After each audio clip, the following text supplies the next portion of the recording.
Bonjour, dans cette vidéo, nous allons parler de la suite de Fibonacci. Quel est le problème? Un homme met un couple de lapins dans un lieu clos. Combien de couples obtient-on en un an si chaque couple engendre tous les mois un nouveau couple à compter du 3e mois de son existence? On considère la suite UN définie pour tout entier naturel n comme le nombre de couples présents le nème mois. On pose donc U0 égale 0 et donc U1 égale à 1. Et pour tout entier naturel n, UN plus 2 égale UN plus 1. On voudrait donc, à partir d'une fonction Python, retrouver la liste des termes de la suite de U0 à UN. On définit donc une fonction Python, Fibonacci, avec comme paramètre n. Notez donc l'indentation après le 2 points. On initialise les deux premiers termes, donc U0 à 0, A égale 0, et U1 à 1, B égale à 1. On insère U0, donc A, dans la liste.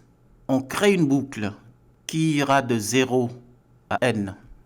Dans une variable créée qu'on appelle C, on calcule et on affecte à C UN plus 1.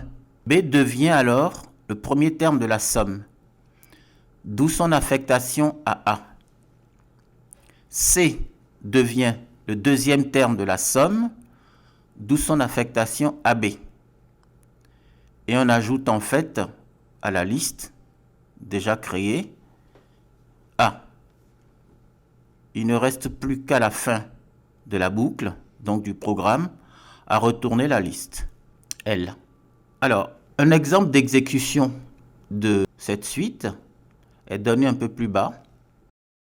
Suite égale Fibonacci de 9, print suite, ce qui donne les résultats affichés tels que vous les voyez.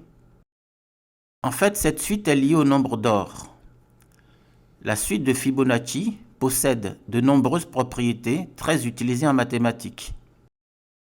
L'une d'entre elles est que le rapport de deux nombres consécutifs de cette suite est alternativement supérieur et inférieur au nombre d'or. Un nombre remarquable qui vaut exactement 1 plus racine de 5 sur 2, un peu plus de 1,61. Notez qu'en effet, 13 sur 8, pour prendre cet exemple, est égal à 1,625. 21 treizième, c'est à peu près 1,61 538. 34 sur 21 est égal environ à 1,61 905. Plus on avance dans la suite de Fibonacci, plus l'écart s'amenuise et plus le rapport de deux nombres successifs, c'est-à-dire le plus grand rapporté au plus petit, tend vers la valeur du nombre d'or, 1,61 803 environ. En géométrie, le nombre d'or est la valeur qui correspond au rapport entre deux longueurs A, la plus grande, et B, la plus petite, telle que, entre parenthèses, A plus B divisé par A égale à A divisé par B. À bientôt pour une prochaine vidéo.